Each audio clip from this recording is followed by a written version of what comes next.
People call me crazy. I tell you that's alright with me. I understand that only crazy people can see what I can't see. The truth is, we've all fallen short of the glory of God. Truth is, no religious system can substitute a repentant heart. Truth is, it's a game and played too long, and our account is overdrawn, and I came to tell. Shalom everybody. You are tuned in to the Search Engine International on Blog Talk Radio. This broadcast is brought to you by the Gathering of Christ Church. I am Brother Gocc. With me in the studio is Elder Gocc. Shalom. Shalom. How are we doing tonight? Good, Elder. How are you? Pretty good. Maintaining. Nice, man. Nice. Also with us, Brother Azariah in the studios. And I think we just lost our guest, really. And what's the brother called again? That's in the queue. I think we just lost him right there. Okay, so yeah, he'll be calling back, or maybe perhaps. Okay, I guess we could take a quick break, and then or just wait for a few seconds, and then he should be calling back. He probably lost contact. Well, all right. Well, to bring the listeners up to speed right now, I'm sure many of you have heard of the passing of Brother Tawab Rakar. We're gonna talk a little bit about that tonight. We're gonna get find out exactly what went down. So brothers who were there on the scene when it happened will actually be telling us what went down. So stay tuned. Oh, here he is now. He's back now. Okay. Yeah. So let's go straight to him.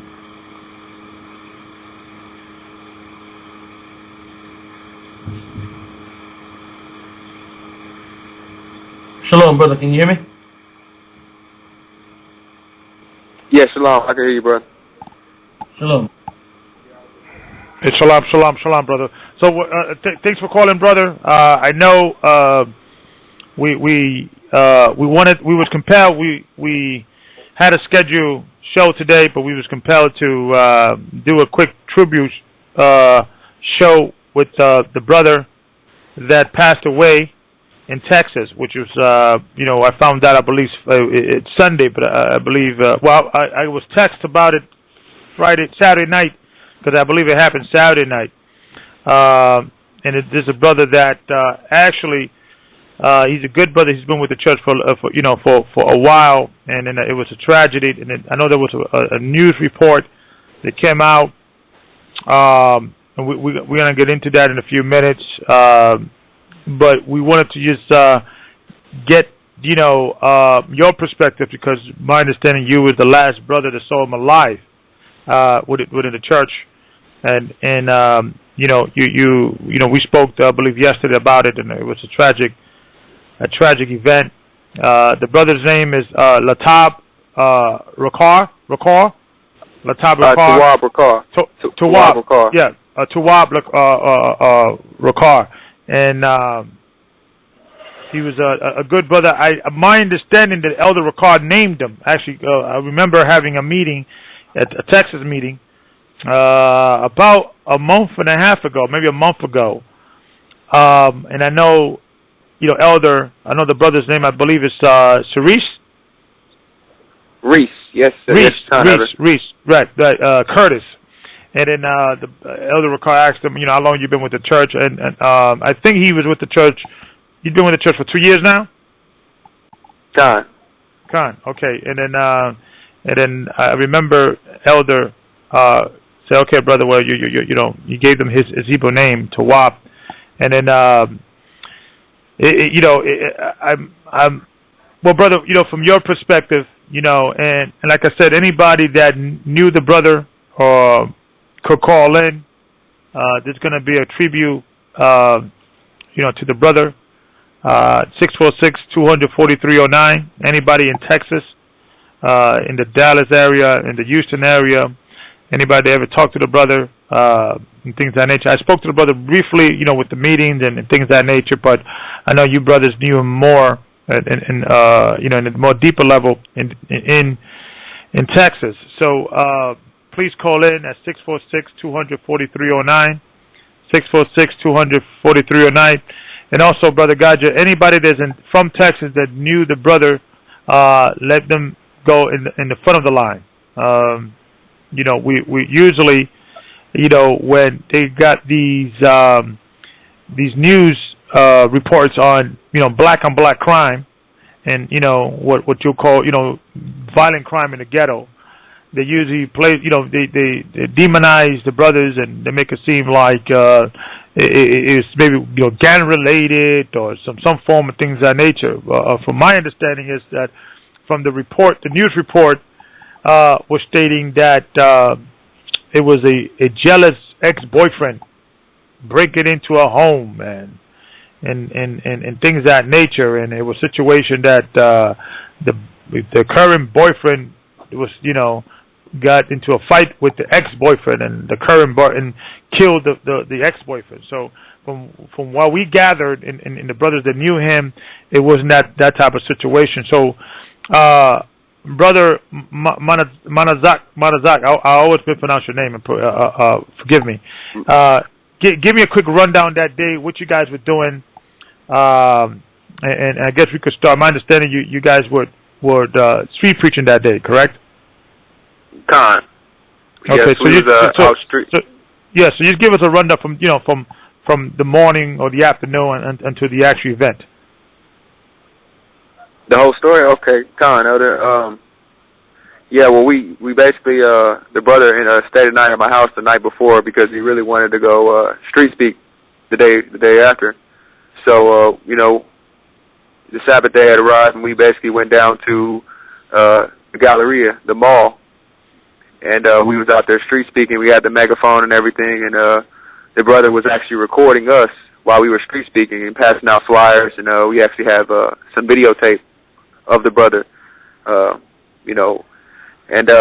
we were doing that from pretty much to 12 all the way till 3, and then from 3 to 5, we went on a flyer campaign on the southwest side of Houston, and we did that all the way till about 5:30.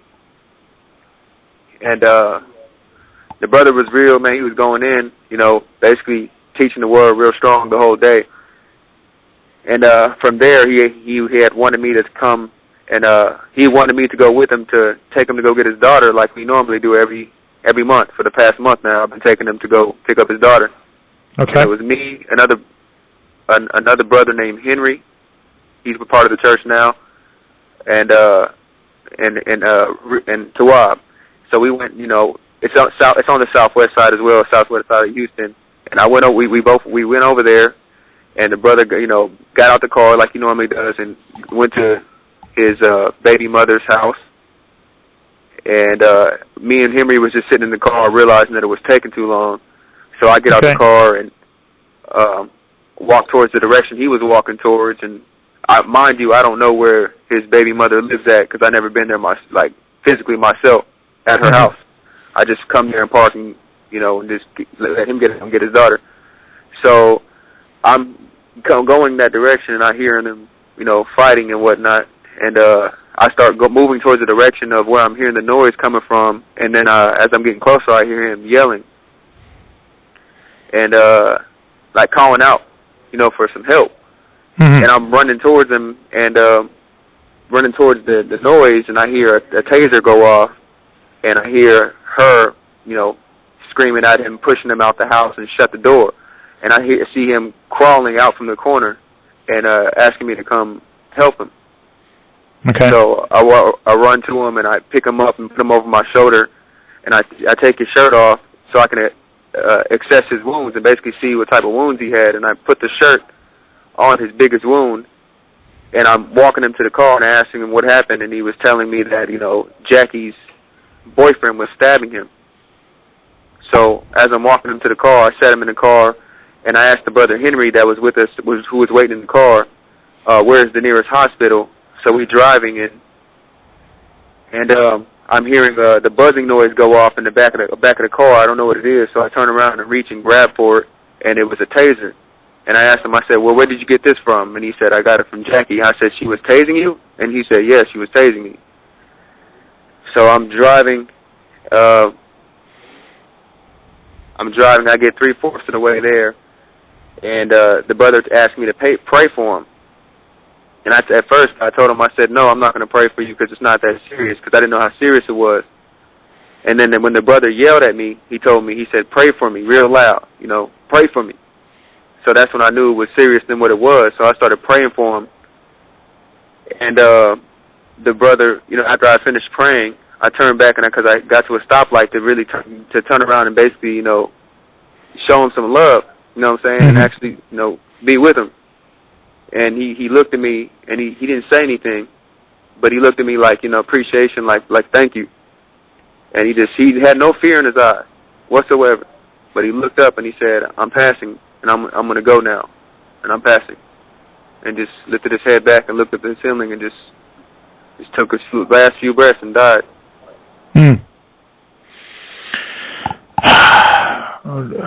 Well,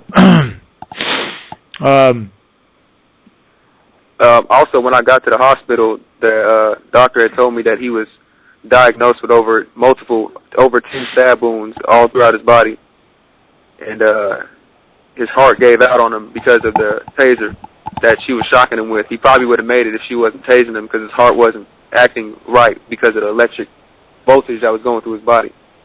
I'm extremely shocked of the event. From your understanding, how long you know the brother? I know the brother for almost 6 years. 6 years, okay. And what kind of brother was he? My understanding, he had a daughter, Joy. My understanding, she is 6 or 7 years old. She's actually 5 years old. She's going on 6. Okay, she's going on 6. And my understanding is that this is a routine that you guys do every Saturday after the street preaching or service. You actually, because this brother before you came into the truth. My understanding, you guys were friends, and you guys were but you grew up in the same neighborhood. You came into the truth together, so you knew this brother personally. And from your perspective, what kind of brother was he, and things of that nature? Well, he was a great brother. He's always been there for me. Even when we was in the world, he was always there for me. And every time I got into trouble, he was always there. And he actually brought me into the truth. I was into all this foolishness, Scientology, and all this other wickedness. And he actually brought me out of that and brought me to the truth. And he kind of fell off a little bit, and I basically, got him back on his feet and told him he needed to come back around. And I started picking him up every day and then getting him away from what the world was presenting to him. So he started after that. He just changed. He did the whole 360. He was coming to class every day, never missed class. We get together 4 days a week. He was bringing his daughter to class, and the church loved him and loved his daughter. He never did nothing wrong. He always stayed at night at my house, and just there was times where I had the TV on, and I'd be going over. I'd get one scripture, and he would tell me to turn the TV off because he wanted me to go over more scriptures with him. So he was fully into the word. He was a man of God. Just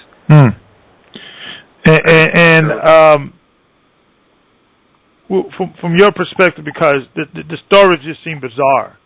It just seemed bizarre. My understanding that the mother of his daughter, they've been separated for was it a year, a few months? Well, how long they've been separated? They've been separated for, I would say, almost 2 years. Almost since he came into the truth. Maybe like a little bit, maybe like a year and about 9-10 months, because she actually came into the truth with him. Okay. I remember when she came in with him, and she actually left because of some complications that they was having within their relationship, and then she went and got another husband, and that's when stuff started escalating between them and him seeing his daughter. And she was always complaining that, you know, she didn't want him to see Joy, and she was always angry at Reese or Tawab because Joy wanted to be around her father more than she wanted to be around her mother. And I think that really is what she was really angry about. And the boyfriend didn't make it any better because he had problems with Tawab as well. He was trying to hit him with a car a day or a couple of months back, try to hit Tawab with a car. And I remember him telling me this, and I'm like, well, why didn't you report it? You know, because, you know, he just was like, you know, he just didn't report it. And so, you know, I think that's why the situation escalated, is because of the boyfriend that the baby mother was with at the time. And I think that he basically is the one that started it. And Jackie, you know, having her feelings, her hatred for Reese or Tawab, that's what made the situation, you know, escalate. Was the situation, was he a jealous situation? Was it, you know, was that the issue? Jealousy? He wanted her back, or, because my understanding, this was a routine. He used to go there every Saturday to pick up his daughter. Correct? Correct. He had no jealousy whatsoever for that man. All he wanted to do was get his daughter. He didn't even really too much even like Jackie, like at all. You know, he told me he still has love for her, but he couldn't be with her because of how wicked she was and how she was always, you know, trying to find an excuse to not follow the scripture. You know, so he really didn't, you know what I'm saying? And that was, and how long did they separate it? They've been separated for almost about a year and probably, like, I'd say about 2 months, a year and 10 months, because she came into the troop with him. So yeah, so it's been like over a year. They, you know, as this scripture always, the scripture says that I came to bring separation, not unity. When Christ says I came to bring a sword, not peace. And it comes with the territory when somebody wakes up and the other person does not want to wake up. So it comes with the territory. So this was that situation that he wanted her back. He just wanted to be in a part of his daughter's life. And I think the boyfriend was actually trying to fight him, and as they, you know, were fighting, it ended up in the house because he's trying to get his daughter at the same time. So that's how it ended up in the house. And that's how it ended up in the house. So it was not a situation that this was like the news wants to report that he, you know, broke in, that it was a jealous rage situation. It was nothing like that from your perspective. No, it was nothing like that at all. Nothing like that at all. He always gets Joy. Like, I've seen him just get Joy and leave, and he just be happy. He'll never say anything about his baby mother at all. Nothing ever. Right. And he'd just be happy to have his daughter. Now, from your perspective, so what happened that night? You're taking him to the hospital. He asked you to pray for him. You did. You then he left the living. Clearly, you know, he's in a better place because he did the right thing. He was baptized. He was doing the work. Okay, so he's definitely in Abraham's bosom. So he's in a good place, in a better place than we are. Run me through from this perspective of you went into did you made it to the hospital? What was the next step? What you did after? Well, the next step is I get him to the hospital. First off, when I'm driving, it's one of the most painful situations I had to go through because I know he's passed already. In my car, I've seen him take his last breath. So, but in my mind, I'm thinking he's still going to make it. Yeah. You know, just hoping he's still going to make it. So, I'm driving him, and I get him to the hospital, and I run in there. Well, first off, I run to the ambulance, and I tell them, I said, man, can you help me? My friend, he's dying. And they said, well, you got to go into the ambulance. You got to go into the hospital because we already got somebody right here. So that enraged me right there. But I was like, okay, you know, let me just move on. So I run into the emergency room and I say, can you can you help me? My friend is dying. And they're going to go and say, yeah, can somebody bring the wheelchair outside?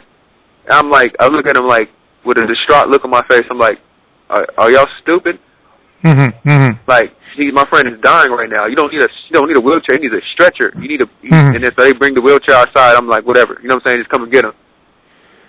And as soon as they get to the car, they see like, oh, he's not breathing, and then they want to go get the stretcher. That just takes time. And then when the stretcher gets there,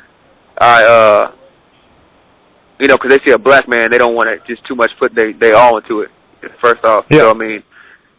So I open the door, and me and Henry have to pick the brother up because there's all women around. So me and Henry had to pick the brother up and set him on the stretcher, and then they took him to where they took him to, and I was following them. They was asking me a bunch of questions, and then they asked me. They waited for a minute, and they come in, and I'm actually seeing them trying to resuscitate him, and they told me, yeah, well, you need to call his family. And right then I knew it was just, when they say that, it's like, that means that, he's not going to make it. And so they had him on the breather, and they had his heart, like they said his heart was faintly beating faintly, but the fact that them electrical surges and the internal bleeding, because he was diagnosed with over 10 stab wounds, he was bleeding too much internally inside of his body. And so they took us in the room, and then a few of the brothers got there. A few of me, it was me, Henry, Quadam. He got there. He was the first brother to get there, and then a couple of other brothers got there, and a couple of sisters came through. Quadam's rib and Lisa, and then his brother came, and it was just, everybody was just in tears. Everybody was just real shocked. You know what I mean? Yeah. This is a tragedy that it shouldn't have happened, and I'm trying to make sense of it all, and how it could have escalated to this level. I mean, and what happened next when the police was involved, and that they what in regards to that, what happened? The police questioned you? Yes, the police detectives actually came in there. The police questioned me, and then the detectives came. It was a woman and a man. They came in, and they took me and Henry, the brother Henry, downtown, and they questioned us. And they said, what happened? And I told them exactly what I'm telling you. And, the detective, the woman, she actually was in tears when I told her, because I was telling her about, we was doing the work of the Most High, we was teaching, and I had the brother's backpack on me, and I pulled out the flyers that we had in our backpack and all the books he had in his bag. And so she knew I wasn't lying about it. And she was in tears herself, and she told me, she said, I believe you. And she said that, maybe, she said, even if, they said that he broke in once, maybe twice, you stab somebody, but over 10 times, you're deliberately trying to kill somebody, and also you have a taser. You don't need no other weapon. And it doesn't make sense that, you're tasing a man. He's immobilized. He can't even move to go outside the door. So, I mean, you're stabbing this man when he's immobilized. It's like you were intentionally trying to take this man's life because you had anger towards this man. Yeah. And it doesn't make sense. I don't get it. Why it would have been it need to escalate to this level. I'm in shock. I mean, just the level of violence that this man went through. It was just literally not necessary. And what was the whole argument about?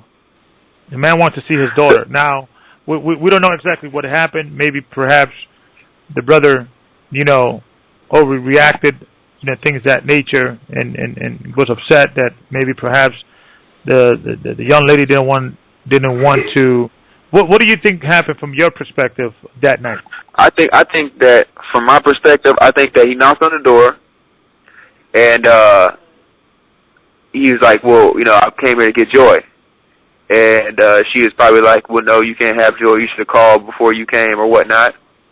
And he was like, well, I get her every weekend. Can I have Joy? Because I know my brother. I know how he is. And I know that the other dude, he probably got up and was like, man, she told you to go. This and that. And I'm pretty sure he's like, man, I ain't going until I get my daughter. Because they got 50-50 custody of the daughter, and she had her all week. So is it 50-50 custody court order, or is it? I think it's 50-50 custody on court order. A court order. Okay. But it wasn't like it was not a verbal. It was a court order situation. Yeah, I believe so. It was a court order situation. After talking to his uncle, he told me that they had 50-50 custody. Okay. So in his mind, he felt he had the right, which technically he did. But in this world, especially when you're dealing with these type of situation, it probably would have been smarter for him to call the authorities if he had. Because I've been through that same situation when I had visitation rights, and the mother of my son, this is going back 10, 12 years ago, and I always once I have 2 or 3 problems, what I used to do, I used to just take the court order papers of my visitation rights and call the police. I said, I have my right to see my son, and she doesn't want to let me see my son today for whatever reason. He's supposed to be ready I believe he was scheduled to be ready every Friday at 5:30, I believe. Just a while back. And, after once or twice I did that, it was never any problem. And when the times, when there was a problem, I kept a record. I used to call the cops every single time when either she had an excuse, he was not there, I forgot, he had a party, we're going away, I always call the cops to keep a record. And then I don't even, because really when you're dealing with a situation that you're going into somebody else's property, and even though you have, especially dealing with children, and even though you may have certain rights, which you do, but, I think, it would have probably been smarter for the brother. Either if he did had a court order situation, he should have bring those paperwork with him and call the authorities. But we're going to go into certain understanding that sometimes you have to, every brother and sister has to understand, especially dealing with children, you got to use wisdom. We got to use wisdom. So continue. So what was when the police question you, what was it that they was telling you? What is the latest with the case? My understanding, they got arrested. Did they, what is the latest with the actual case? Well, I know when the homicide first got there, they arrested both of them because they had to because of the case. Mm-hmm. And I know that they're free right now at this moment because they're still investigating, the incident. But as far as that's still ongoing right now. And for the daughter, though, in case of the daughter Joy, because of the incident that happened, CPS is actually, taking the next steps to taking Joy and giving her to Reese's mother. Mm-hmm. Okay, so the daughter's now is with her grandmother. Well, they're actually, CPS is basically pushing the case like right now, like real heavy right now to get. They're going to get her. It's like it's already passed. Like they just got to go get Joy and bring Joy to the grandmother, Reese's mom. Okay. Because of the situation that happened, because everything that they was doing, they did that in front of the little girl. Okay. And from your perspective, you know Reese's mother, correct? Yes, I know Reese's mother. Tawab. And what's your perspective of the sister? Oh, she's. I call her Mama. She's just like my mom. She's real nice, and she actually was listening to the truth as well. Because Tawab always called her. I'd be like, man, who you talking to? He's like, I'm talking to my mom about the truth, and I was like, that's what's up. And she lives in Arizona though. Okay. Okay, and well, that's my biggest concern. That was one of my biggest concerns with especially with dealing with these children, because they're definitely going to arrest him, and I believe I think ultimately they're going to charge somebody with something.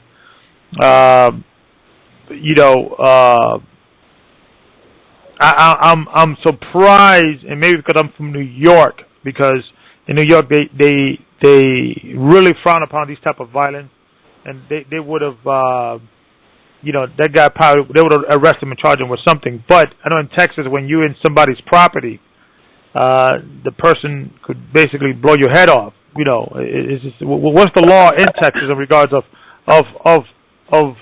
when somebody's in your property and you feel a threat? What's your the law in Texas? Well, the law in Texas is you on somebody's property, they can, pretty much, like, that's if they have or if they're intending to harm you. Mm-hmm.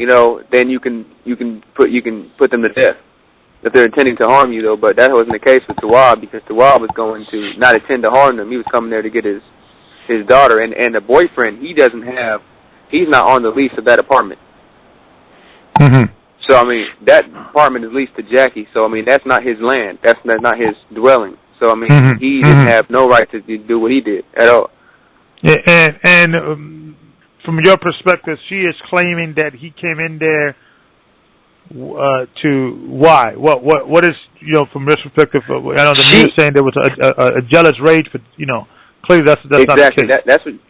That's what she's saying. She's saying that he came there and was jealous of her ex-boyfriend, of her boyfriend, and came in there and tried to hit, and then saying that he was hitting Jackie, and then the boyfriend went in there and grabbed a knife and stabbed him in the back once or twice. Mm-hmm.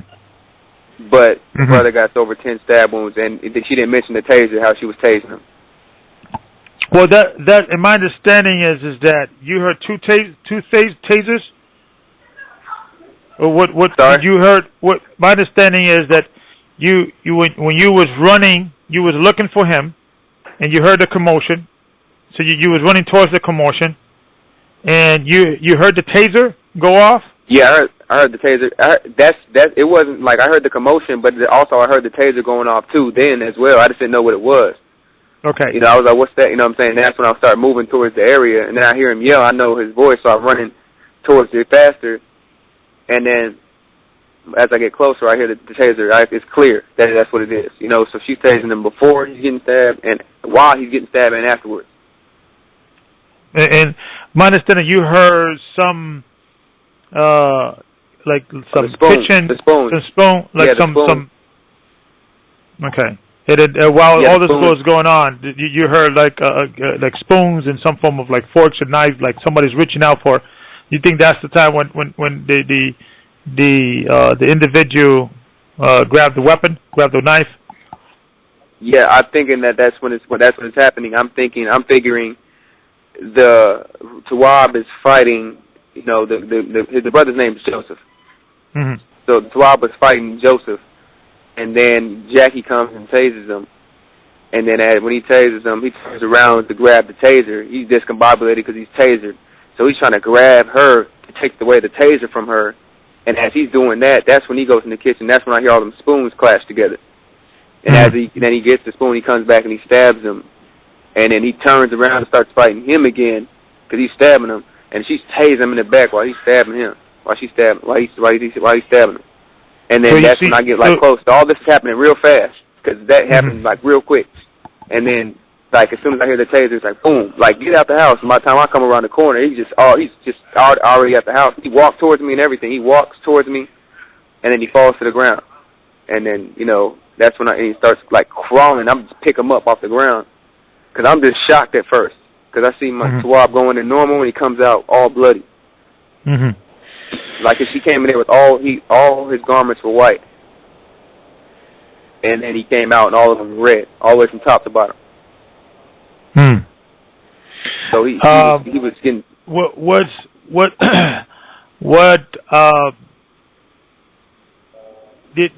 was it something that he did every weekend? Was it something that he usually that you on the ride over there, driving to pick for the because you was driving him, you drove him to pick up his daughter, correct? I stay literally 2 minutes away from her.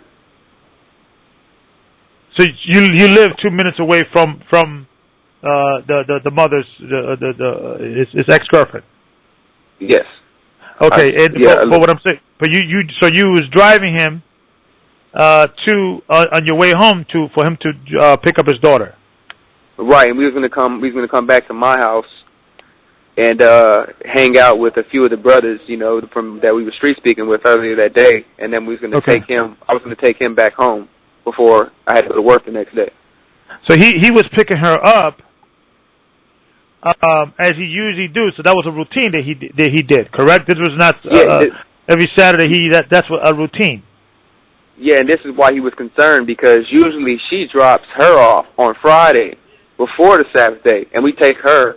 And because every Saturday when we go out and street speak, the sisters, one sister actually in particular, her name is Lisa. She watches over all the kids at the school while we go out there on the streets and street speak. And that Friday, she didn't call him, to pick up. She's supposed to come drop Joey off. So he was like, okay, well, what's wrong? She wasn't answering the phone the whole day. So he's figuring. That's another reason why he's going over. He's figuring something's wrong. Okay, what happened, so it was the routine was that every Friday she usually drops the baby off. Drops the baby off, and I have to go. I take she'll go to a location, and I have to meet her there, or I'll meet her at the apartments. There's always a different locations. Right. So sometimes you was helping the brother out because my understanding you had a car vehicle and he did not. So sometimes it made it, since you guys had a 6-year friendship, you sometimes, and you knew the baby's mom, correct? You knew. Yeah, her. I know her. Yeah, so you was intimately involved to some degree, and you knew their routine and their schedule. Right. This was something abnormal because usually she calls him, and since it's a Friday, usually you guys getting ready for Sabbath worship.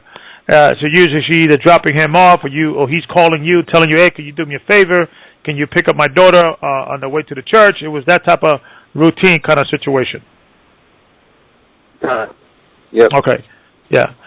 So it's clearly something happened that either there was some issue there. Clearly there was an issue there, and this is the reason why the brother maybe should have used some wisdom, because he was probably upset. You're not going with what's going on. I've been calling you. He's probably upset because he's used to the routine. So he's trying to figure out what's going on, and then that's when the argument. Did you explain this to the police officers and the detectives and things of that nature? Yeah, I've explained it to him, and also it's like he the reason why it's hard for him to calm down a lot of the times is because the man that she just got with, he puts his hands on his daughter. And it's like for him, he's like, man, like that's just everything, So it's like when he found that out, he was just, and he actually, I heard the dude talking on the phone. He was like, if I want to put my hands on Jackie or Joy, I'll put my hands on you. He even said he's like, man, I'll kill you. But I never thought that he would, what I'm saying? Like, how just brothers just be saying stuff, what I'm saying? Like, yeah. And I didn't think that his brother was serious, though. Yeah. It's extremely difficult when you're dealing with a child, and then you have a situation that the mother's not being cooperative, and is a new man in town, and he doesn't get the respect that there's a child there, and he wants to. It's all male machismo bull crap that we go through. We is not civil with one another, and then now my understanding, what this the guy, the brother that the gentleman the fellow who stabbed Taywab, Was he a small brother? Was he maybe a situation where he was scared because the brother was bigger than him? What's his physical situation? Tawab is about 6'1.5". That brother's like 6'5". So the brother's bigger than Tawab. Yeah, he's bigger than Tawab. He's bigger than me, and I'm bigger than Tawab. I'm about 6'3". He's taller than me. Okay, so it was not a situation that he was afraid of a bigger guy. The guy could handle himself. He just, the demon got in him, and he got a knife and started stabbing away. Right, and it probably was, a situation that Tawab probably was, beating the brother up. You know what I'm saying? Because Tawab, I've seen Tawab, in the world. So there probably was a situation to where Tawab probably was beating the brother up, and then that's why Jackie had to pay him. Was that known in the report that the fellow had any bruises? Was that established at any time? Because my understanding is she's saying that he was attacking me. That's what she's saying. Her. That's right. That's we know that. We know that's the case. So what I'm saying is, did they even get there? I mean, is there any evidence of that? A and B, that they even went there, and things of that nature. Because did you notice that the police ever mentioned?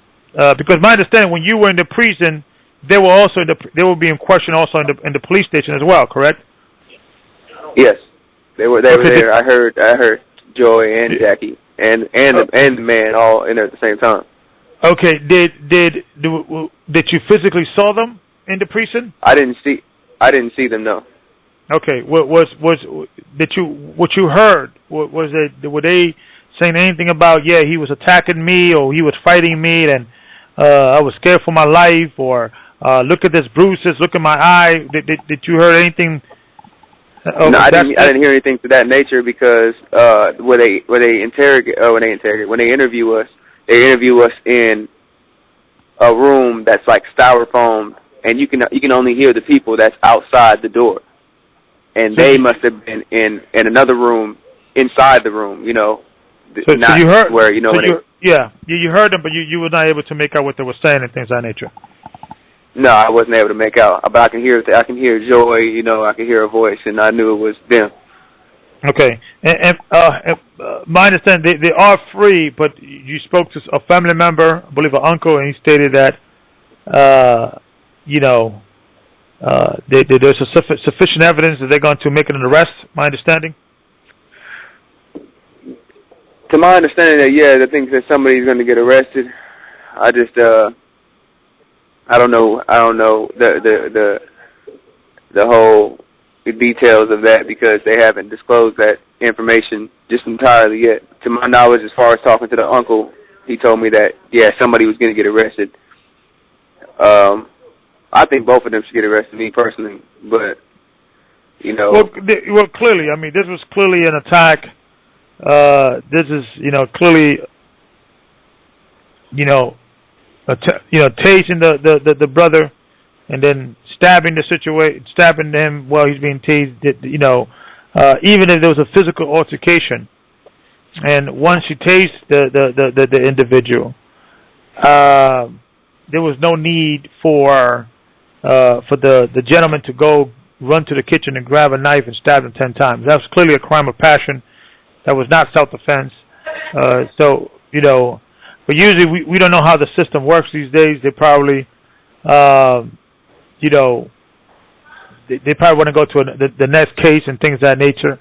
I know there's many people in the neighborhood are very angry at this fellow and want to maybe do some harm to him. And I know, and anybody, not people from the church, of course, but just friends from the neighborhood or people that knew him. And if any of his friends listen to the show, violence begets violence, and I think, I know it's a very cliche kind of thing, but right now we got to mourn for the brother, and we should not dishonor the memory of this brother, who was a member of the Gathering of Christ Church, a a brother who was a father, who loved his daughter, who was part of his daughter's life. He was not a deadbeat dad. He was not someone that was running away from his responsibility. We should not dishonor his memory by continuing the cycle of violence. These things is a cycle within our neighborhoods, within our, the lost tribes of Israel, that we just, want to continue the cycle of violence, and we have to stop. We have to learn how to deal with wisdom, understand, especially, let this be this radio show, if anything, for all single parents or all parents that are in divorce situations and, are in the situations that are arguing and debating with the spouse or the ex-spouse over the children. You have to use wisdom. And especially for men, especially for the young black youth, young brothers, Judites, Benjamins, all the tribes, especially for the brothers that are dealing with this situation. Regardless of whatever the court says, the woman has all the rights. You got to use wisdom. You need to understand that sometimes in certain situations, you have to realize that we're slaves. We're in captivity. This is not our system. We're in a foreign land. We're not in a land that deals with righteousness and equality according to the scriptures. And when you're in a situation that you're dealing with children, you have to use wisdom and understand that you're not in control of this situation. Meaning, regardless whether you believe you're right, regardless whether you believe that you are in a situation that, you have a moral standard to defend your argument. You have to use wisdom. You have to understand that they look down on the black youth in America. They look down on the black man, Hispanic man in America. And when you go into the situation, you're arguing with a woman, they're going to always view you as the aggressor. They're going to view you as the jealous boyfriend, the, angry black man. They're always going to view you in that perspective. And when you're dealing with children, you understand is that if something is going to, that you see that there's going to be some violence going on, walk away. You have to know your surroundings. If I did not know that his brother was going through the situation, I wish I would have talked to him and counseled him on this situation, that it probably would have been the best thing is to walk away. Just walk away, cut his losses for that night. Yeah, he lost that battle, but you could win the war later. Okay, if in my understanding he had joint custody of the daughter. Okay, he could have called the police. If he didn't have the paperwork on him, what I would have done, I said, okay, I would have gone home, make some copies, or get the record, said that we have joint custody. I am scheduled to pick my daughter up. This is my paper. Please retrieve my daughter and let the police handle it. If you mentioned also that the current boyfriend made statements that if I need to hit Joy, I would do that. If you would have seen any bruises, my advice to the brothers: if you're in that situation, don't get angry. Although that's pretty difficult to not to happen, but use wisdom. Call the police. Take pictures of the bruises. Even though it does not go anywhere. Let's say it's a little tiny bruise, you take a picture, you call the police, they'll make a statement. Even though it does not go, they may go there and ask questions about the situation, but there is a pattern and there's paper trailed that you could then go back to when these type of things happen. Like a good example, brother Manatazak, you mentioned that when this guy was trying to run him over, he should have called the police, make a report. It probably would not have gone anywhere, okay? But it would have left a paper trail. And when you're going through these things, my brothers and sisters, but especially from the brothers, because it's usually the brothers that get caught up with these type of things, we get very frustrated, we get very, we get angry, and we don't deal with wisdom. When you're dealing with these type of things, especially with the court system, and you're dealing with divorce and ex-spouse and baby and children's and who's going to pick them up and where and how. In certain instances, if you know that it's not working out, and then I do advise that if it's something that could be worked out outside of the courts, is the best way. However, with certain people, that cannot be worked out. You know, one thing that I always respected with my wife, where her and I, we were together for 20 years, but we have our separations and things of that nature. In regards of me seeing my daughter and when and how, we never needed to involve the courts, and I always loved her for that, because she felt that regardless whatever issue we going through separately, she never wants to deprive her daughter of her father. But not all parents think that way. So sometimes in certain instances, dealing with the courts is important. But sometimes with the brothers, we are not patient. We don't go to court. We understand when we go to court, we have to sit down. We have to wait. It's going to probably take all day. You probably have to take a day of work or get up early. Make sure you get all the paperwork. Make sure you have your ID. Make sure you bring a pen with you. Make sure you bring all all the information that you need.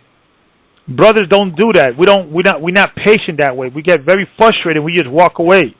Sometimes I deal with brothers in these type of situations. My baby's mother's not allowing me to see my daughter, yada yada yada, and the brother's there dealing, reading her scriptures. Like, brother, you should be reading her rights. You should go to the courts and say, I need to see my daughter.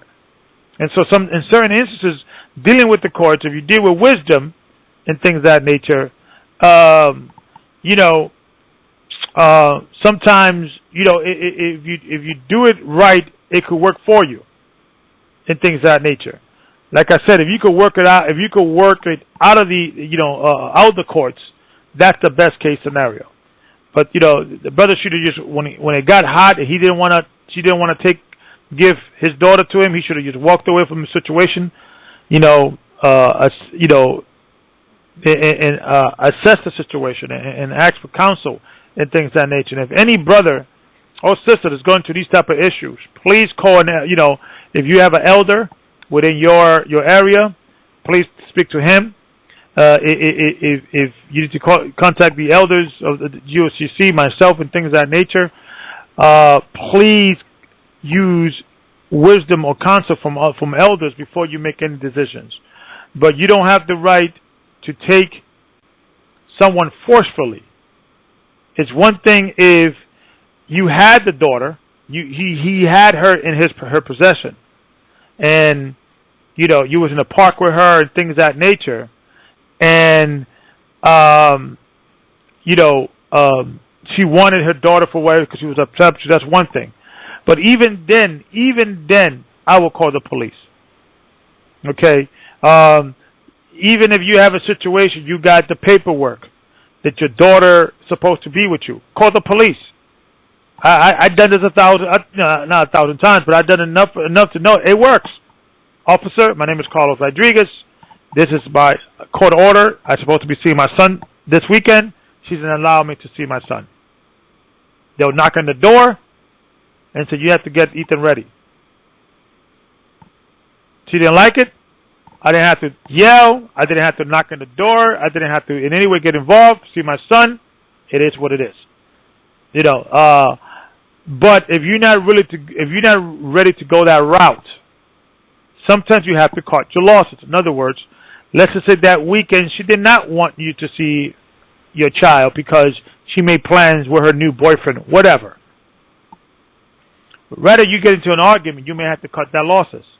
Okay, next weekend. If you don't want that, then go to the courts and get form of court order every other weekend. Visitation rights, and really in the best situation, if you could do it, the best situation is equal visitation, meaning joint custody, 50-50. That's the best situation. Why? Because that gives you more rights. When you do have joint custody, you do not have to pay child support. Why? Because you are spending half expenses of your time, effort, on the child. So it's not like you're seeing the child every other weekend or things of that nature. You're actually spending 50% of the time with your child. You're spending 50% of the time of the course and things of that nature. If you do have a job and you have insurance, and you could get insurance, that's another good thing you could do. Have insurance for the child if the mother does not have insurance. Okay? Volunteer that, because that also go into the courts, and also both parents are responsible for paying those type of expenses, medical expenses and things of that nature. And if you have joint custody, you have joint rights. So she has to check with you, and you have to check with her before you make any decision. So that's really the best case scenario, joint custody. When you have visitation rights, and you got, every weekend or every other weekend, 2 weeks of year kind of situation, you don't have as much rights as the mother in regards of what school the child will go, vaccinations and things of that nature. The child that has the parent that has the custody has those rights. When you have joint custody, you have more rights and things of that nature. But even then, you have to cut your losses. You cannot win every battle. So, I hope this show really helps other people that are in that same situation, that you got to use wisdom, and more importantly, when you're dealing with somebody in the world, you got to deal with them according to their knowledge. You got to deal with them according to their understanding. You cannot read Bible. You cannot call them wicked, or this is witchcraft. I don't want my daughter to be celebrating Christmas. I don't want my son to be celebrating, Easter. You can't do that. Why? Because both parents have equal rights to express their parenting to their child. So in other words, if you don't want to celebrate Christmas with your daughter or your son, that's your right. But if they want to do it, that's their right. So what you should do, you should sit down with your child and say, okay, listen, Mommy, she celebrates Christmas. Daddy celebrates Passover. So when you're in Mommy's house, you celebrate this. When you're in Daddy's house, you celebrate that. That's the only right or thing that you could really do. You cannot stop somebody for either what they're going to feed their child. You cannot stop somebody what the child's going to wear when they are in their custody. You cannot stop anybody what religious or church they're going to go to. You have to cut your losses in certain situations. And what you got to do is when you in front of your child, you got to live the word. You got to teach, and you should never disrespect the other parent in front of your child. Never call Mommy is wicked. Mommy is dealing with witchcraft. Mommy or Daddy is dealing with this. You should never do that, because why? The kids are going to repeat that. You should remove that situation away from the children. So when you're in the presence of your children, everything is fine. Everything is okay. Even when you're in a situation, you're arguing with a parent, with an ex, and you're arguing over the child, you should never argue over the child about the child in front of the child. You should never argue in front of the child. It's not good. It's not productive. It only brings more poverty and more destruction, more confusion to that child's life. Look where we at now. She doesn't have a father now. This young girl. Her mother may or may go to jail. Okay, I believe she is guilty. I believe they were trying to kill this man. I believe that it was an unusual and cruel punishment of what they did to this man. So I do believe that there should be some form of punishment according to the law of man.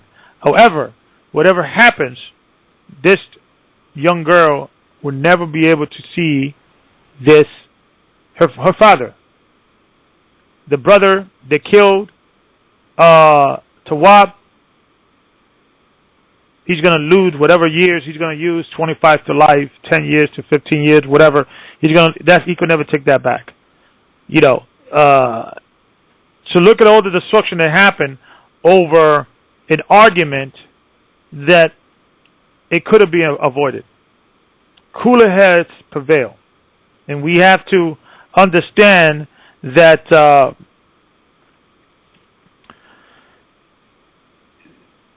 when you're in the truth, those issues that you have in the world escalates, because now you're going against the trends and the tradition of the world. So certain problems that most couples would not have, we have. Like, for instance, Christmas, Easter, these pagan holidays, what we deem to be pagan, the world do not view those days to be pagan. They view those are wonderful days. Days that the families come together. Days when the family, come and enjoy each other's company. So my advice to every single person who's listening to this show, don't use these type of words in front of your family. You're wicked. You're pagan. These are pagan feast days. You're going to hell if you continue celebrating Christmas, mom or dad or uncle or brother. You should not use these type of words. My advice, and this is what I tell every new member of the church: if you're going to become a member of the Gathering Christ Church, or any church that is following the commandments, statutes of the Most High, tell your family, sit down your family and say, family, I am a Hebrew Israelite, or I am a Torah follower. Okay? Use whatever, I'm a Messianic Jew, whatever it is you want to say for they can understand. But according to my religion, because people understand these words, according to my religion, we cannot partake in certain things. So I'm going to ask you to please don't send me any Christmas party presents or any Christmas presents. I cannot eat certain foods. I keep the dietary laws as mentioned in the Torah. Okay? And I cannot partake in certain things. So I hope you guys respect that. And if they get into an argument, or they start saying, well, Chris, I thought we that's the Old Testament. What, are you Jewish now? What's going on? Don't get into an argument. I said, well, yeah, something like that. I convert to Judaism. I'm a Messianic Jew now. I'm a Hebrew Israelite. Okay? And then if they're asking questions, there's two things you could do. You say, well, if you want to know more about our religion, give them a flyer. We have a website. You could check it out. Remove yourself out of the equation. See, our people, we're so quick to open up the Bible and show the people. But you need to understand that people that are your family, they love you, but they don't respect you. Because, this is what? Who is this? This is Tommy, who 2 months ago was a Muslim, 3 years ago was a Seventh-day Adventist, 5 years ago he was a crib. So they don't respect you because they've seen at your worst, they've seen you at your best, they've seen you, in every mistake that you have done in your life. Remove yourself out of it. Give them a flyer. You can read this. This is more about my church. So let me give you the website. You know what? Let me give you the number. If you like to know more, I could give you, let me get your information. I could have my deacon or my bishop call you and explain to you.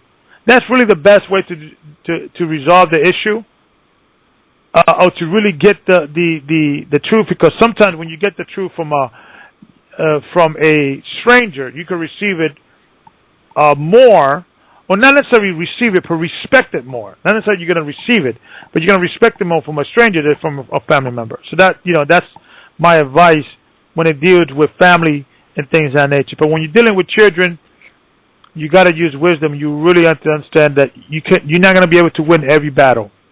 You're not going to be able to win every single battle because you're in the world. You're not part of the world, but you're in the world. So I know we got other people from Texas. I know Brother Gocc, maybe we could start bringing them in and they could just talk about, today is a tribute. It's about this brother, Tawab, a good brother, been with the church for a long time. Elder Ricard actually named the brother himself, gave them the Hebrew name. And I remember that meeting that we had, and the brother, Elder Ricard asked him, brother, how long you been with the church? Like, it's time for you to get a Hebrew name. So the elder gave them that name. So that was a blessing. So, Brother Gocc, maybe we could bring in some other brothers and sisters from Texas that could, kind of share their thoughts and everything that's happened these last few days. Okay, man. Well, you know, brothers, man. I'm here listening to the show, and I'm shocked, I'm sad, I'm angry. You understand me? My heart goes out to the family. My heart goes out to my brother, Monitor Zap, out there, man. All the brothers them out there who, you know, who actually going through this right now. You know, I mean, you know, what can you say? You know, what is there to say about such a tragic and senseless, you know, demise of a brother who doing the work, man. I mean, you know, if man was on the road selling drugs, or man was out there looking to cause, you know, dealing with things, but man out there preaching the word, man out there street preaching the Sabbath day. I mean, you know, right now, it caught me on a level because, yo, we were out street preaching on the Sabbath day, man, and you know, the situation between men and women and children, it's a universal situation. We deal with it daily here. You understand me? Like, you know, to what end? To what ends is this? To what ends we gonna be, you know, to what ends? And like you said, either which way this thing pan out, the person that hurts the most here is this 6-year-old child who will be without mommy or daddy, or mommy and daddy. You understand me? Now the brother, you know, it's a sister and a brother who, as you said, looking to go jail. Another Israelite that's gonna get lost in the system. You know, when will we come out of this? When will we stop this? When will we wake up? It's like life don't mean nothing. It's like life have no more value. Huh? When? Tell you, man. Brother, I'm here, man. Yo, let's just go to the next call, man. Let's go to the next call. Okay. So I think we have from Texas, Brother Ty from Texas, 832. You're on the air. Brother Ty, you're on the air. 882, you're on the air, Texas. Hello? Hello, you're on the air, brother. This is Deacon Pine. Hey, Palm. Okay, my they put here. They misspelled your name. They put Ty. Okay. Shalom, brother. How we doing tonight, brother? How we doing tonight? Hey, shalom. We blessed regardless. We are totally blessed tonight. You know, I want to do this, man. I want to say that, you know, in lieu of this tragedy, you know, I want to speak about the brother kindly, because I was totally impressed with this brother these past couple of months. You know what I mean? From the moment that he got his Hebrew name from Elder Ricard, the brother's been on point. You know what I mean? He's been on point. He's been studying. He's been in the scriptures. He's been at every church function. And every time I see the brother, he's got a smile from ear to ear. He's not an aggressive man in any way. I can tell you that 100% right now. He had no aggressive nature, as far as I've seen. And I know the guy. You understand? And like I said, and his thing was, he wanted his name. And I thought it was so powerful that he got it directly from Elder Ricard. And his name, Tawab Ricard, for the listeners that don't know the Hebrew too well, is Good Spirit. And the brother really did have a good spirit. He wanted to have this Hebrew name. He wanted to be known as who he was, Tawab Ricard. And now, you know, he's still doing the work. You know, I get phone calls. I don't know. You know, I'm getting phone calls from people that are in other camps, you know, other Israelite groups from all over the place, California, New York, you know, and his brother's really, his spirit is still doing the work, Yeah, and I want to give also a shout out to brother Nasi. He's a brother. He's not with our church, but he's an Israelite brother. And then he called me. I know he called you to reach out to us and however he could help. So I just want to thank him for that and things of that nature. And yes, within the Israelite community, there's many people that have been hearing this. That because from the perspective of what sometimes, let me just put this 2 seconds. Okay, from the perspective of the social media, news travel pretty quickly. So Brother Nancy, he called me and he told me that he heard that the brother, the news was that he got killed street preaching. He got stabbed street preaching. And I told him that was not the case and things of that nature. He got stabbed by the ex-boyfriend coming from street preaching, going to pick up his daughter. So he immediately said, whatever you need, I'm gonna try to put a collection together and things of that nature. So I just want to thank the brother for doing that. And sometimes it takes strategy to bring us together. Sometimes, unfortunately, and maybe that's what it takes sometimes for us to, and especially with the different camps and different Israelite camps and things of that nature, we're not always going to agree, and we're not always going to see, the same thing. We could put that aside sometimes just for the greater good of, representing the name of Israel in a proper light. And I think we and myself and Brother Nasir, we actually working together and trying to bring some form of civil discourse and civil, unity, in the sense that we don't have to all be under one church. We don't have to all agree all in the same thing, but as long as we could be civil for one another, and when we have a tragedy like this, that we could all come together, regardless of whatever camp we're from, and to help a brother, a fellow comrade, a fellow brother that died doing the work of the Most High in Christ. So absolutely. Brother Palm, I know you're driving. I know you're on route right now. I know you guys up there. You guys are putting a collection up there together. My understanding, and I know we're going to be doing something here in New York. I'm going to be having a deacon meeting with all the deacons and things of that nature. To try to do a collection with everybody in their own respective area. So, what is the latest, at least with the funeral and things of that nature? Well, like you say, as we can all understand, the family has to process this, so we definitely don't want to push, because they weren't necessarily a part of the church, even though his mother was learning the truth. So we're trying to just let them guide us and be at the helm of this. But we are, quickly on the side, as far as the church members, looking and getting people prepared to donate as generously as they can. Some people are, generating $100 a family. One brother donated $700 last night.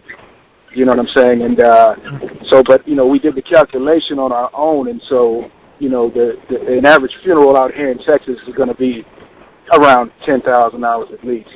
So we're really trying to do what we can, because not only is there expenses for the funeral, there are also going to be expenses in court fees also, But like you said, with the brother Nasir, I wanted to say this also. I got another phone call. There's a couple of brothers, but I just wanted to say thank you to one of the brothers that's known amongst a lot of Israelites.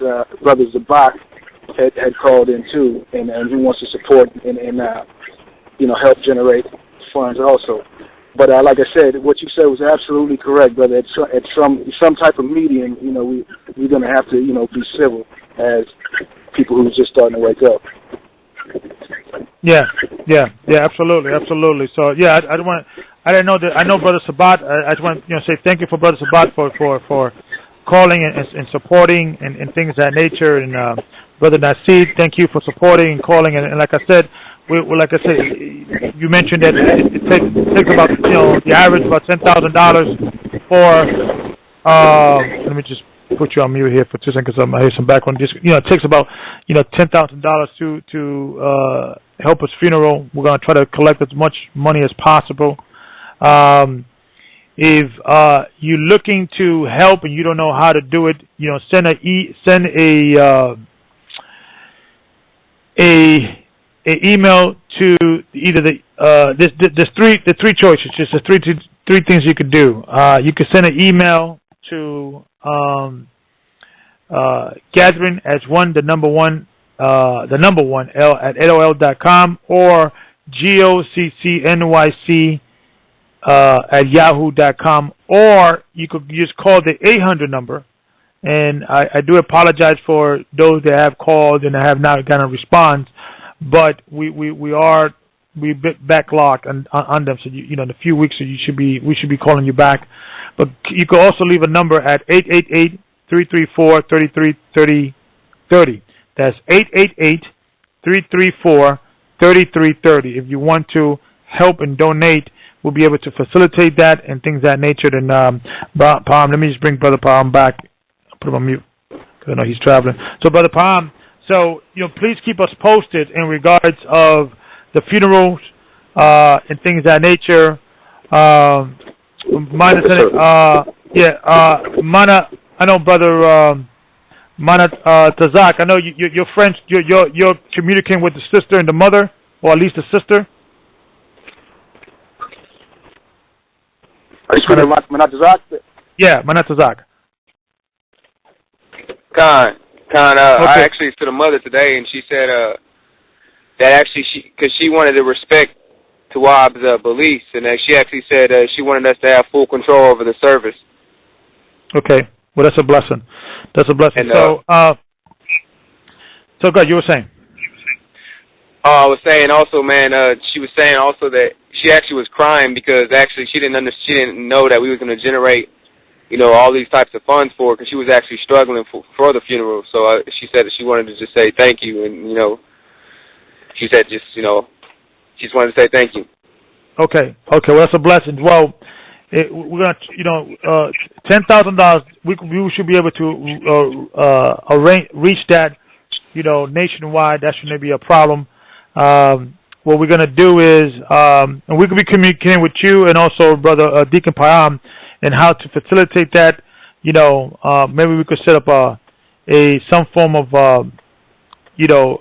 people could mail either PO box or some form of address, and then you could maybe work that out with the mother and how she would want us to do that, and we could send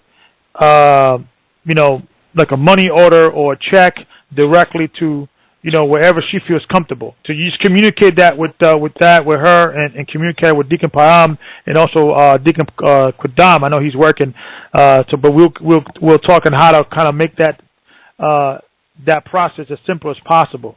So we're going to be working that in a few days. Things of that nature. So for those that want to know and want to donate $100, $200, $500, what have you, like I said, call that number. I'm going to keep you on queue, and then in a few days we'll have that system and how the mother will want us to help her with that. So definitely. So I think it's a tragic event. It should not have happened. It should have never have happened. This is not a situation that these two brothers should have calmed down. The brother understand. He should have told the mother, "Listen, man, he wants to see his daughter. Let him see his daughter. It's okay. It's not a big deal." Brothers, you should always understand and to put themselves in other people's shoes. That's why the Most High in Christ says, "Love your neighbor as yourself." That's putting yourself in somebody else's shoes. How would you like it? She's your new girlfriend. I know you're walking into this family, but how would you like it if you were in that situation? Okay, you don't agree with the brother, you don't like the brother, whatever it may be, but understand that that's his daughter. if you had a daughter, okay, and this brother probably does have a daughter, and his probably is going through the same situation in his personal life. You got to understand, brothers. I mean, especially the brothers that in the inner cities, man. We're killing ourselves. We are the number one killers. Abortion and black on black crimes is the number one killer, above diabetes, above high blood pressure, above every other disease, AIDS, heart attack, you name it, is black on black crime and abortion. Is the number one, number two, top two of death within the black community. We got to stop it. And so so let's bring in more callers. Like I said, I want to take and thank you, Deacon Palm. We're on different communication in regards of the next few days and how to help the mother out and things like that to bury his son. A mother should not be able to bury her son. You bury your parents. Your parents don't bury you. That's the way it's supposed to be. You're not supposed to be burying your child. Your child's supposed to be burying you. Okay, so let's continue. We have Ayash. Let's bring in Brother Ayash from Texas. Shalom, brothers. How you doing? Shalom, brother. How we doing? You calling for Texas? Yes, sir. I'm in Dallas. In Dallas. Shalom, brother. Hey, Ayash. Shalom, brother. I'm almost didn't recognize your voice. How we doing, brother? How's everything? Pretty good. And, just listening to everything, it's very personal. You know what I'm saying? I didn't know Brother Tawat myself, but I've been hearing about him. And from what I've been hearing, this brother had serious love for the Most High and for his people. And it saddens me to hear about what happened to him. But my prayers go out for him and his family at this point. We're going to do everything we can to help out with the funeral arrangements. But everything that you've been talking about tonight is, this is very real because this is a situation that, on both sides, brothers and sisters have to deal with when it comes to custody, and we're trying to figure out how to operate in this world when it comes to very emotional situations like that. And it's a situation that I've been dealing with too for the last several years because I have two kids, a son and a daughter, that stay with their mother.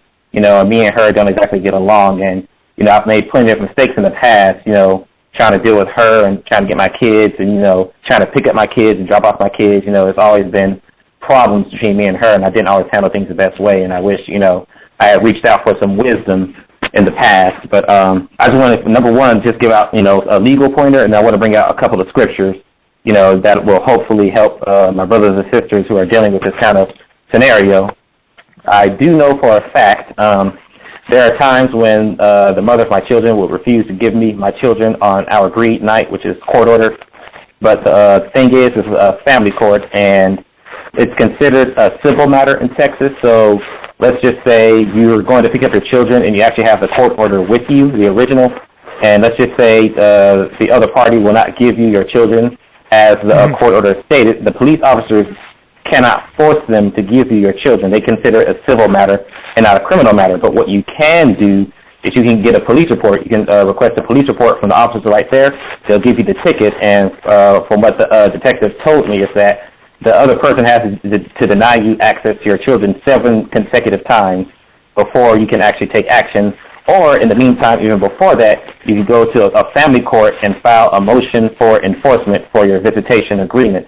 Because when we go into these situations, what ends up happening is, you expect things, to go a certain way as agreed. You're not going over there with a battle in your mind.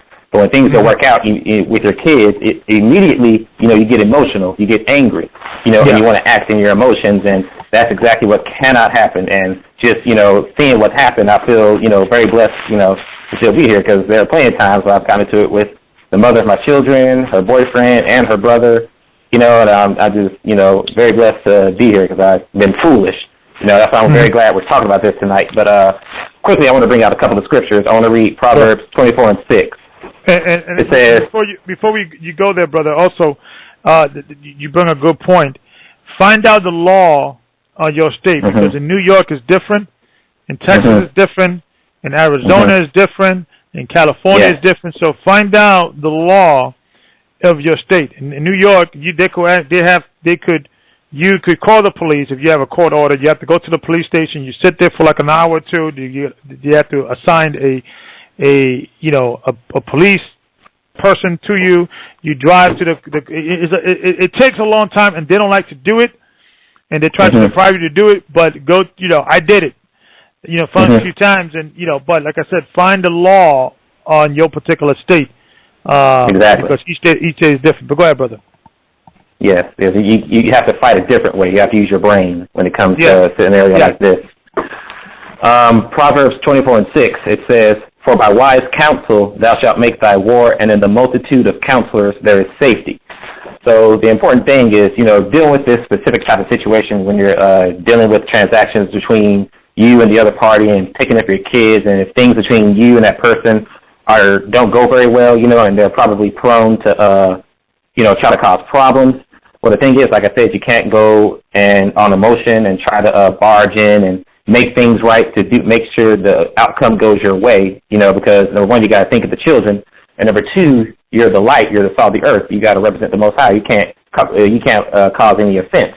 You see what I'm saying? So what you should do, like we've been going over, is get wise counsel. Like what I have Brother Azan with me here in Dallas. I got Brother Micah, who me and him, we stay together. You know what I'm saying? They know exactly what I go through. They know, I talk to them about my frustrations, and they always give me very good advice. You know what I'm saying? You got to have wise counsel. You got to have brothers who can bear your burdens with you.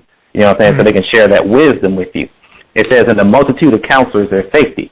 And just from what I'm hearing in the story, I know the brother, he had his brothers with him. He had Nazareth with him, and, he had his brothers with him. But the problem is, he went to that door, and obviously things deteriorated like they did, and he ends up being stabbed.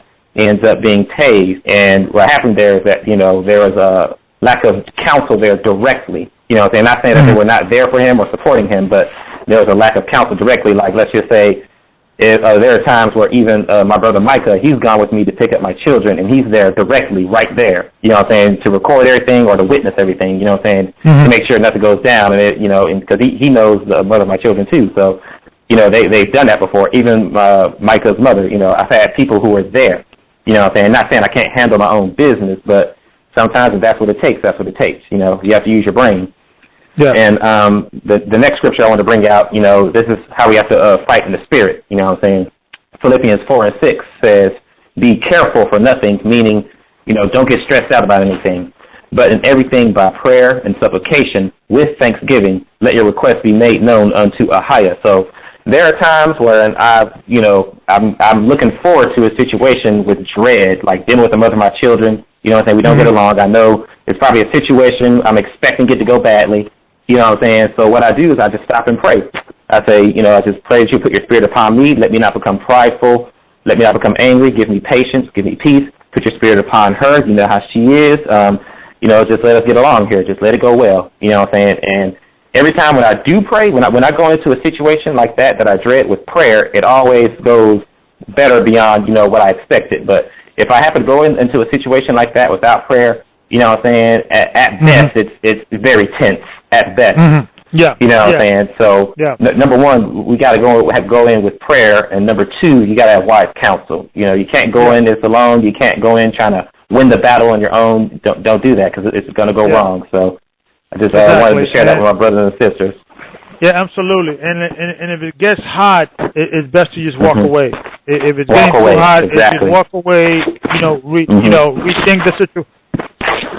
Rethink the situation, and like sometimes I talk to the brothers that were in the situation that this brother was in, and sometimes it's very good to try to build some form of friendship with the father, the boyfriend.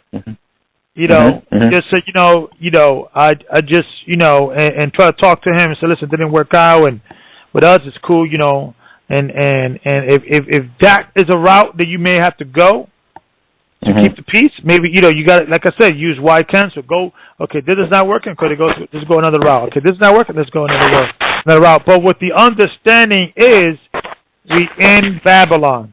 Babylon. So you may be in a situation, you may do everything right. You may do everything, and you still are not able to actually get what you need or want and things of that nature, you gotta use, you have to understand you're under captivity. We've gone through these curses, we've gone through these situations, so if you do pray, you do fast, well, I'm not saying you should never do that. You should always do that. When you come into take Christ with you everywhere you go.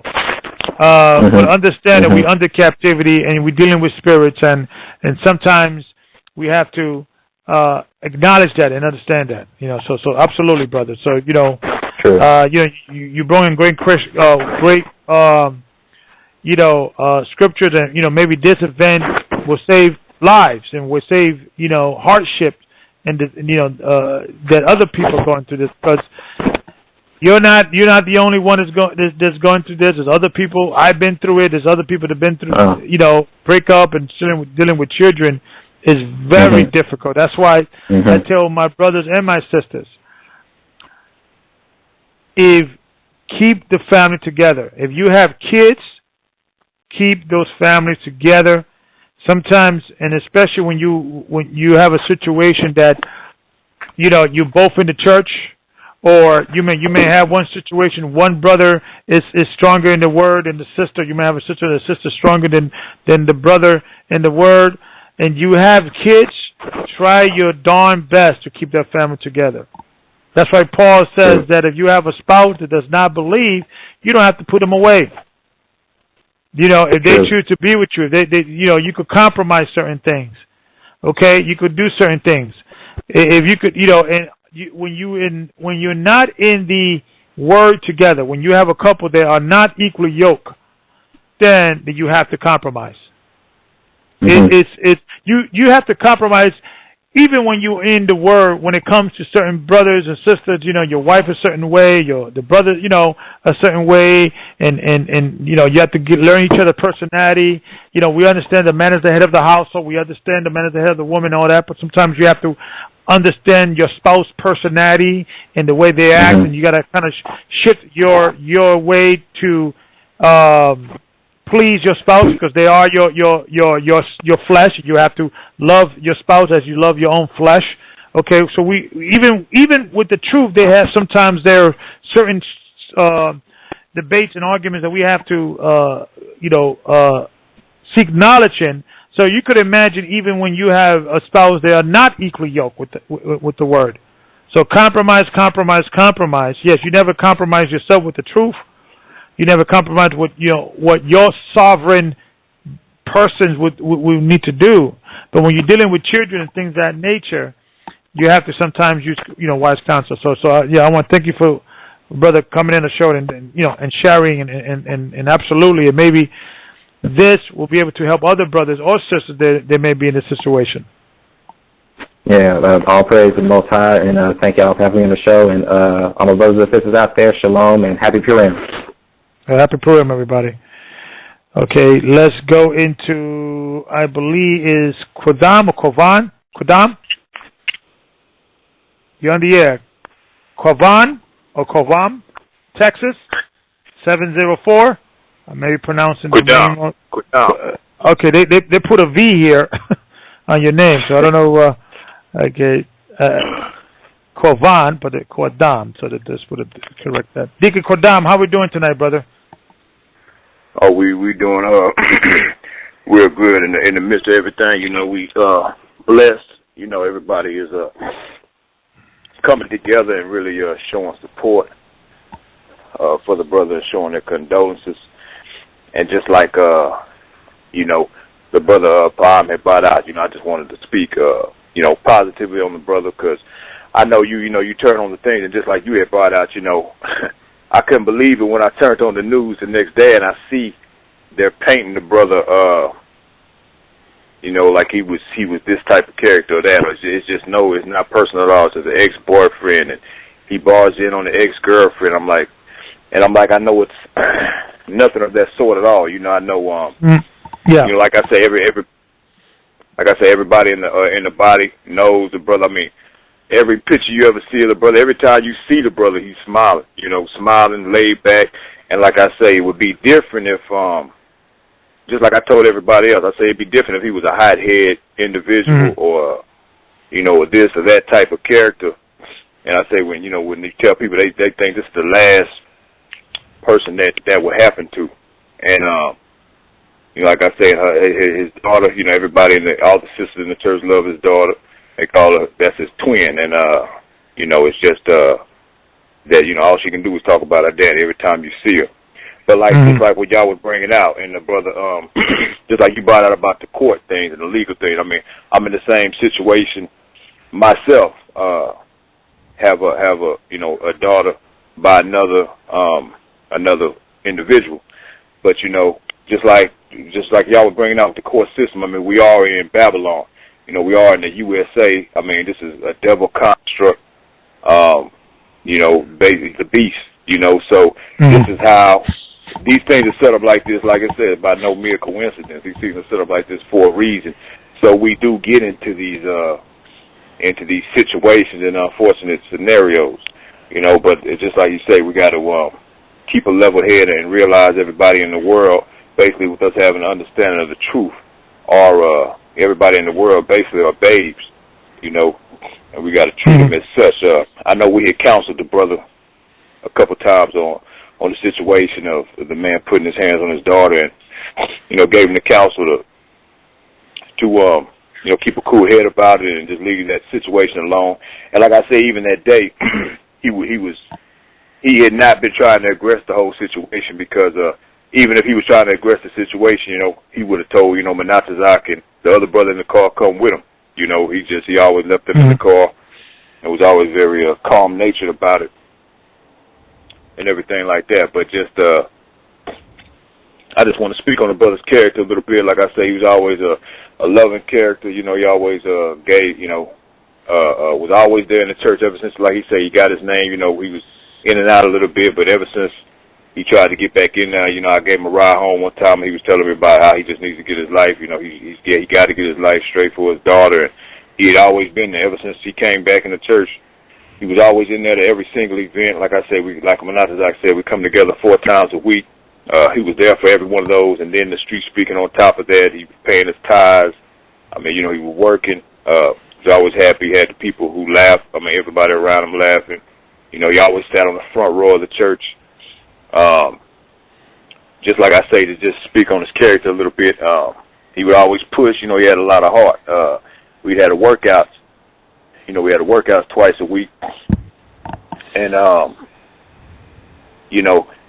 out of everybody doing the workouts, he was sometimes some of the workouts he'd be the least capable.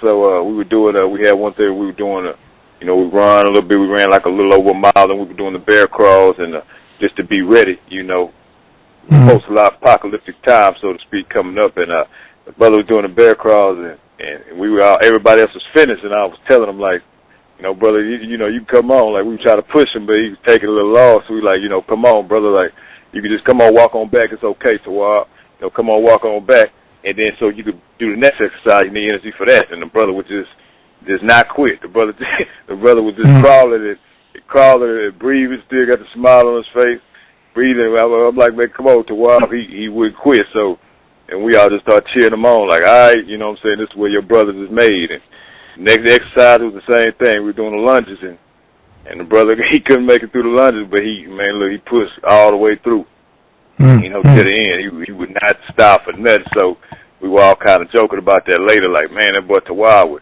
he would not stop. He did the whole thing all the way through. And absolutely, because for the record, Brother Tawab, Cerise Curtis, aka Cerise Curtis, was not a gang member. He Kirkland. was not, Kirkland. Excuse me, Cerise Kirkland. He was not a gang member. He was not a jealous ex-boyfriend. Okay, because for I don't know if the media, will catch wind of this. If you want to know his character and why he was there, okay, you could ask his church member. Yes, he went to church. Okay, matter of fact, he was coming from church service the night he was killed to pick up his daughter. Okay, so let's bring all the facts when you're reporting these stories. And I know you want to sensationalize everything, ex-boyfriend, jealous, came in, busting the door open, things of that nature. But let's bring in the full story with the understanding that, let's not just honor this man's memory. Also, his daughter, dishonor his mother. She's right now is mourning from the loss of her son. So if the media is hearing this, make sure you report the full story. Don't just sensationalize every single this story just to try to get some papers or try to make some sell more papers, so to speak. So I just wanted to touch on that. Go ahead, brother. Hey, Elder, can I say something? One quick. This is Manatazak. Yeah. They actually because of the story, they actually came back again, and the Houston news station came back and actually interviewed me and his uncle and his brother and redid the story. Okay, well, that's a blessing. That's a blessing. Did they print out the latest story or not yet? I don't think I'm not sure. I haven't checked on it yet, but I knew it was. They keep replaying it on the news, though. They changed They changed up. Basically changed it up and said he was basically coming there to see his daughter, because what they did is they only went off the police report, and that's what they reported. But they actually, when they got the real story, that's what they started posting, the real story. Okay, so they changed it now. They updated the story. Time. Okay, well that's good. And what was the story said in a nutshell? It was saying basically he went to pick up his daughter. They got into an argument. Yeah, he came to see. He's coming to pick up his daughter. This was a normal routine, and there was an argument, and they ended up fighting, or the ex-boyfriend ended up stabbing him, and the ex-girlfriend ended up tasering Reese Kirkland, and then that's how they basically said it. And he was just trying to come see his daughter. That's how they basically changed it to that. Okay, well they actually played the videos of him seeing his daughter and playing with his daughter and stuff like that. So they actually changed up the story. Okay, now, that's a blessing. That's a good thing. At least there was some honor in that. Well, amen to that. So we just want to honor this man's life and what he did. A good brother that loved his daughter. He was not a deadbeat dad. He was not someone that was ignoring his responsibility. We need more brothers like him. He was taken from us too short. My understanding, he was 28 years old. Con. Yeah. So clearly died too young. A young brother, try to do the right thing and the best he can in the circumstances that he's in. So, like I said, my heart goes out to the brother and to his family. So I know we may have. Let's see here. We have. Like I said, tonight we're just taking questions for those that are in Texas. Brother Qadam, we'll keep in communication, and also Brother Paham in the next few days, and where to help out, where to send the money and to who to send it to help out the mother, bury her son. So my understanding is going to cost. Yeah. So we'll be communicating with that. So thank you once again. Anything else that you want to bring in, Brother Qadam? Oh, no, not at the time. That was it. Okay. All right, brother. Well, definitely, and like I said, I know there may be other brothers from other Israelite camps maybe reaching out to you guys, and they want to help out. It's okay. Like Brother Gocc and also Brother Nasi. So you may get some more. So they want to help out. I just want to thank him for that. That's a beautiful thing, and it is a shame that it takes tragedy for us to come sometime to kind of be civil with one another. But hopefully, maybe out of the memory of this brother, perhaps that we can be able to start a new trend within the different Israelite camps to be, civil with one another. We could, respectfully disagree. We don't have to, we should have a thing that we should not be, disrespecting each other in front of the camera, calling other brothers, outside of their name, our name, things that it doesn't show a good image for the movement. So maybe this will be a platform. Maybe out of the death of this brother could also open the doors, a platform for all the Israelite camps and churches to at least get along and just respect and be civil with one another. If we could just accomplish that, I think we'll accomplish that. So once again, I want to thank all the camps and all the brothers from all the different camps that have called out and wanted to help out. Like I said, it's going to cost this woman $10,000 to bury her son, and so that is a tragedy on itself. And those that want to pay their respects to the brother, like I said, you could call the number. You could send an email to goccnyc@yahoo.com, or I know Deacon Kadam, you guys have an email up there as well.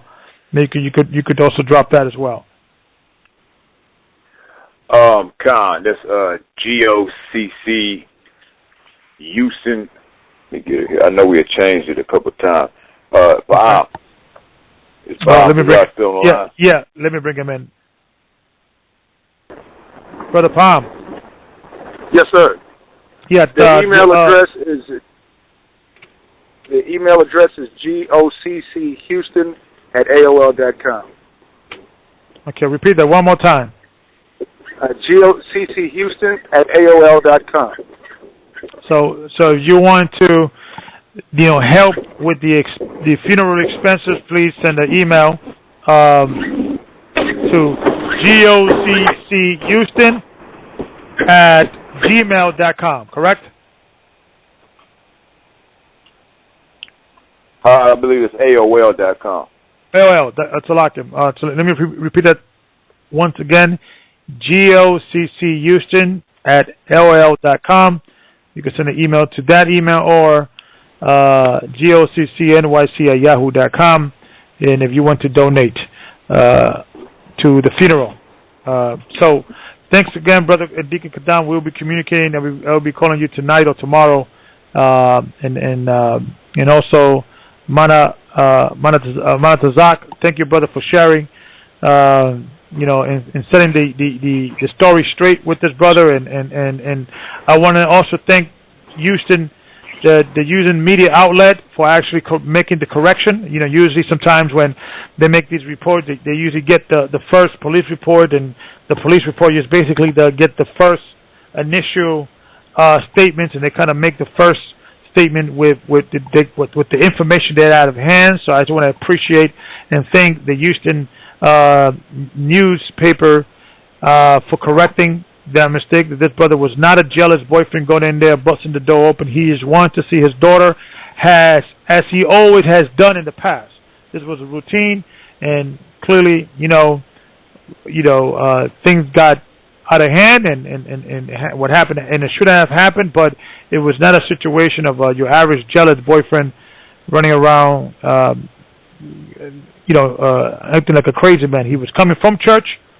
He was doing church business, and he had joint custody of his daughter. So so I'm glad that you guys did the right thing. So thanks again, Brother Qadam, and Brother Palm, and Brother Deacon Palm, and Deacon Qadam, and Brother Manatazak for sharing tonight the tragedy that happened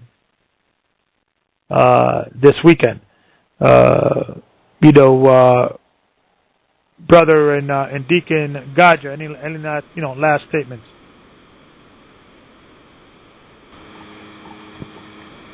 Nah, brother, man, nah. I don't even know what to say, man.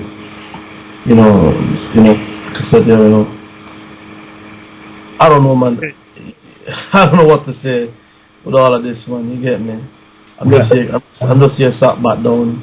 Like I say, I keep thinking about.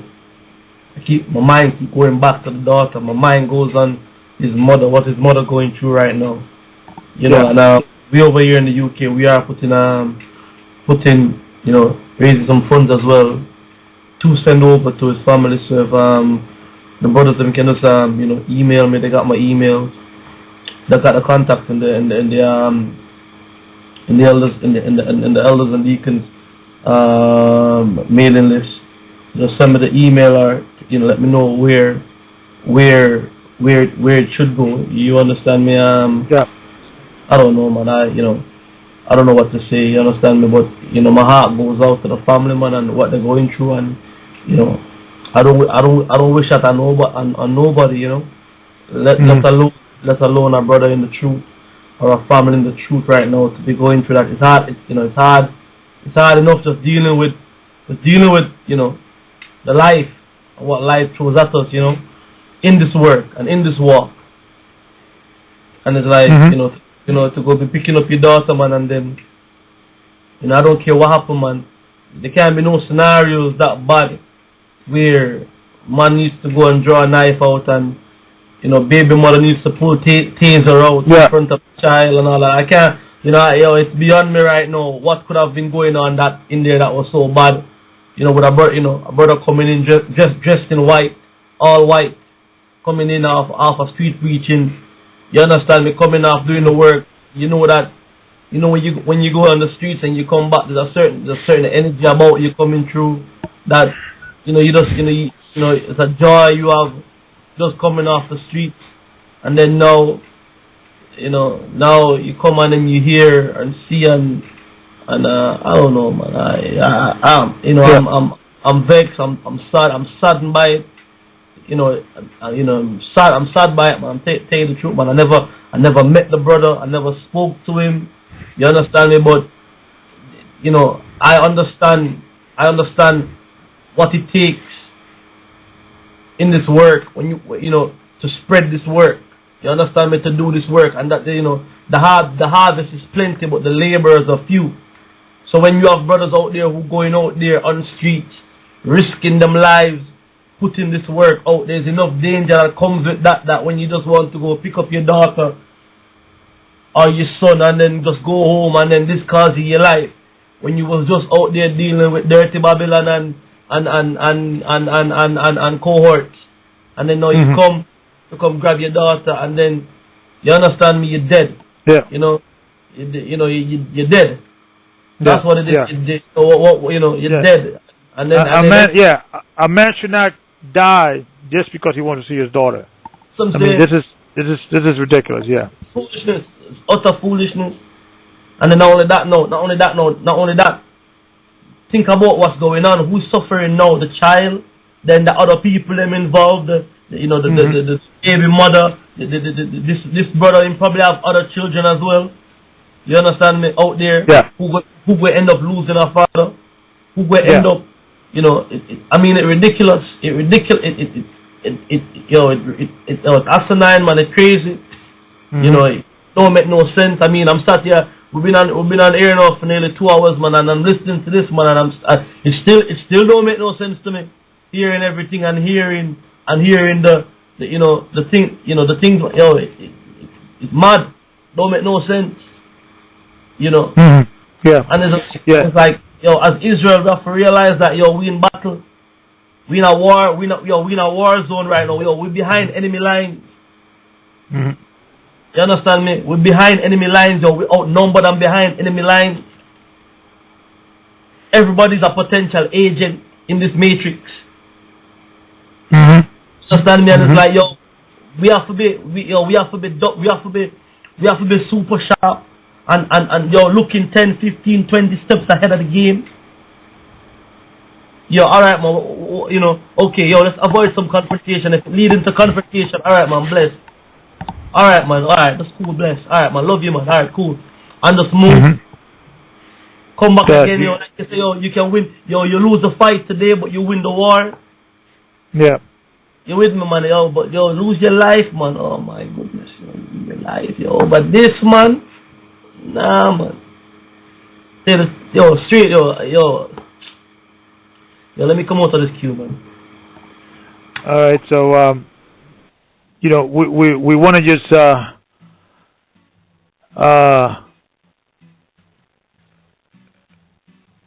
talk about the brother. He is in a better place now. he is in Abraham's bosom. This brother was doing the work. He's been baptized in the name of the Father, the Son, and the Holy Spirit, and he's in a better place. And we will see, those who do make it will see this brother again. We will meet this brother in the sky, as the scripture says. So let's just support the living. Let's support the brother's mother. I know she's mourning. Let's support his daughter. She just lost her dad. She's trying to make a sense of it all. 5 years old, going to be 6. She's saying, "Where's Daddy?" It's a tragedy for everyone involved. This brother now, the brother who stabbed him, he has to deal with that, taking a man's life over what? It's the sister. She has to live with that. Taking a man's life over what? The man wants to see his daughter. That's it. What it's a tragic. It's a tragedy. So once again, I just want to thank all the brothers that reported and talked about the brother, and we set the record straight. Like I said, thank all the Israelite camps out there helping and reached out to us. It's a blessing, and we hope we could continue in this spirit of meekness, and maybe this brother's death was not in vain. Maybe this brother's death and this brother's tragedy would probably open the eyes for many other brothers and sisters out there and say, we have to change. We have to understand that we are, like Brother Gocc, Deacon Gocc said, we are behind enemy lines, and the world is against us. Whatever camp you're in, the world is against Israel. When we wake up with who we are, it's a situation that we have to praise the Creator, and we have to understand that it's through grace we are safe. So once again, thank you for listening. This is a special edition of Search Engine. Good night. By the sun you shine, praise the Creator.